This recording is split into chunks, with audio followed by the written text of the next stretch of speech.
You know, this time of year when you're playing meaningful basketball, didn't you just lie? This time of year when you're playing meaningful basketball is a good thing. I told them before the game, there are teams out there that are just counting down the days, right? You get to this time of year and they start looking and going like, all right, we got X amount of games left, X amount of practices left. Like, you know, we're playing meaningful games in late February is you know, is a good thing. And I told them the other night, I think I said it to you guys, like, these wins get harder and harder and harder this time of year, right? It gets really hard this time of year to win, and but it gets sweeter when you do. And you know, credit to our guys. Defensive response those last 15 minutes was outstanding. I mean, to hold a team like that, that's as high potent offense as they are, to 15 points or whatever it was, 14 points in the last 14, 15 minutes. It's high level stuff. So you know, really proud of the effort, and you know, we got to keep going. Havoc night and all that. Tyrell talked about the atmosphere. Was the energy in here part of what lifted y'all in the second half after you went on? I think it was a 25-4 run after they led by 9. The crowd aside, what was working for you guys during that stretch that you were able to flip this game? Yeah, I mean, I thought our presence on the ball was better. Like, our presence on the ball in the first half was not good enough. And it's why they were able to kind of get some rhythm shots, and we were on our heels. Like, sometimes you play a good offensive team and now you're like afraid to make a mistake.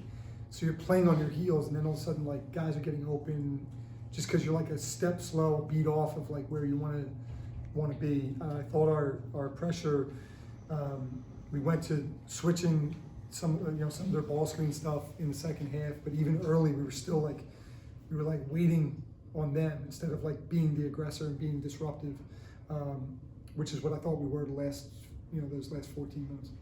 Coach, you mentioned that you like to be front runners, like to play with a lead, and you don't like to see them get behind, but it just seems like their level goes up another notch when they play from behind for some reason. What do you attribute that to specifically? Well, I want to be front runners when the clock hits 0. So that's whatever it looks like. Like, I don't care what it looks like. Like, there's no pictures next to our name. Like, it says 12 wins. That's what it says. So there's no pictures to that. So I'm, no descriptions. No, well, you only get 3/4 of a win in this one because no, like, but they've been resilient from the get-go, right? Like, we've seen that again back to Utah State, like that second game of the year. Like, we're down and down double figures, and you could pack it in and go away, and they didn't. They just fought back and made it a game and had a chance to win.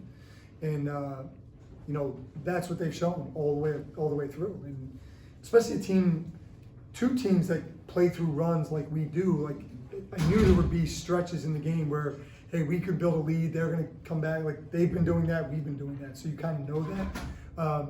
But it was us buckling down on the defensive end. Like, again, another one of those games. Like, if we guard, we're going to win the game. If we guard, we're going to win the game. And we did. Those last 15 minutes, we guarded well enough to go win the game and stretch the game open. Tyrell, a team high 15 points. How much has his personal resurgence this season over the last month and a half been key in y'all's 10-game win streak? Yeah, I mean, it's huge. Like, we need everybody, right? Like, we need everybody's. I asked him before the game, I said, use your tools, right? Like, whatever those tools are. I need most of those tools don't involve dribbling, passing, and shooting. It's their energy and their focus and their intensity and all those things, their competitiveness. And when Tyrell's energy, and I knew he'd play well because his last 2 days and his shoot around today and even before the game, I could feel, like, when I feel his energy's right, I know he's gonna do some special things. And that's what it was for him, right? It doesn't mean like the ball has to go in every time. It doesn't mean don't turn the ball over. It doesn't mean get every rebound. It just means like your energy's right, and the rest of that stuff will follow. And it does for him more than anybody, maybe anybody I've been around. That when his energy's right, like, good things end up kind of magnetizing to him. Thank you. Coach, 7 guys had 9 or more points today out of the guys who played 15 more minutes. What does it say about the team? They also shot over 50% from the field. What does it say about the offense when everybody can score, and what did you like to see from the team? Yeah, I mean, again, like, you know, we're not built in a way of like, okay, we're just gonna try and get this guy shots. Now, if we had Bones, maybe I'd let him just try to get a shot. I told him in our system, he'd probably average like 38 a game. You know, he was averaging 20 and they were scoring, you know, 55 a game. You know, we're not built in a way that it's like just this guy or that guy or whatever. Like, it's built in a way of like, what is the defense giving us? And then trusting that when you make that next pass, like that guy's a weapon. So again, we got weapons up and down the floor. I'm not a good enough coach to not have weapons on the court. Like, we gotta have weapons, right? And whatever that looks like if it's driving kicks, if it's cuts, if it's, you know, playing through the post, playing off ball screen, whatever, we can do all those things. And we found different things during the game, like, hey, this is working, we'll stick with that. Okay, now they start guarding it a certain way. Okay, now we go to the next thing. And then just constantly having an answer to whatever the defense is doing. But it starts with you gotta have players. I don't know any good coach out there that doesn't have good players. We got really good players. Well, Coach, did you talk to Bones about coming back and put up some shots for you guys? You Well, off I mean, off the sideline. I mean, honestly, the way it is now, why not? I mean, the way it is now, he's got 2 years of eligibility, right? You know, but it was cool having him here. It was, who cares? But does that matter anymore? Does that matter? No, it was cool having him here. Like, I knew Bones when I was an assistant at Delaware. He was a young kid in Delaware, and you know, obviously it's been well documented. My dad and him, the relationship that they had, and you know, if things hadn't gone a certain way there, you know, he probably would have been wearing that uniform, and it worked out for everybody. And I remember the day his family had the fire, and my dad went to the hospital to go see him. You know, his family had the fire, and it was like Christmas time. It was like 2 days before Christmas, and my dad drove down there to see him in the hospital. And so that bond goes really deep, and it's great to have him here. And along with all the guys, along with the Havoc team and all those guys, the 2011 team, like, you know, I want all those people back as much as possible. I want them all back. I want them in the building. I want them around our guys. I want them sharing their experiences. It means a lot to us to have them here. To that point, did it feel a little different tonight in here? I don't know. I thought it was maybe the best atmosphere of the season between the win streak and Havoc night and everything. Did you feel like the energy levels were raised a little bit?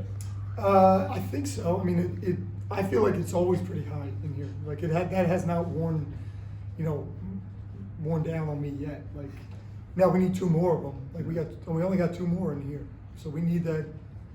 You know, if tonight was the best, I'll put it on you. You're saying it's the best. Great. It was the best. Let's make it better the next time we're in this building, and then one more time after that. You know, it's hard to believe 2 left. Like, I feel like I was sitting here, excited for my first one, and now, you know, here we are, you know, towards the end. But you know, it's a special place, and I hope that, again, easy for me in my first year to appreciate it the way that I do. I hope the people that have been around here a long time don't take that for granted, because it's not normal. It's not normal what this fan base does and the way that they respond to this team and all the teams, the VCU teams over the years. It is not normal. It's not. I've sat in a lot of empty gyms, at big time places, a lot of empty, sterile, dull gyms. You know, teams that are good. And we got a fan base like that on a Tuesday night at 8 o'clock is in here packed to the gills. And I know that the next one's a sellout, but I put it on the radio and I'll put it in here. Like, find a way in. I don't have to pay the fine. So find a way in. That's all I'm saying. There's always a side door. There's always somebody that's looking for a little extra. So That's between you and the fire marshal, Phil. it has nothing to do with this. Anything else for Coach? They said they were aware that St. Louis lost. Yeah, I heard that as well.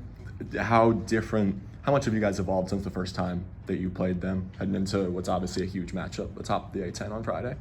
Yeah, I mean, we'll find out, right? Like, we're you know, I think we're a better defensive team, certainly.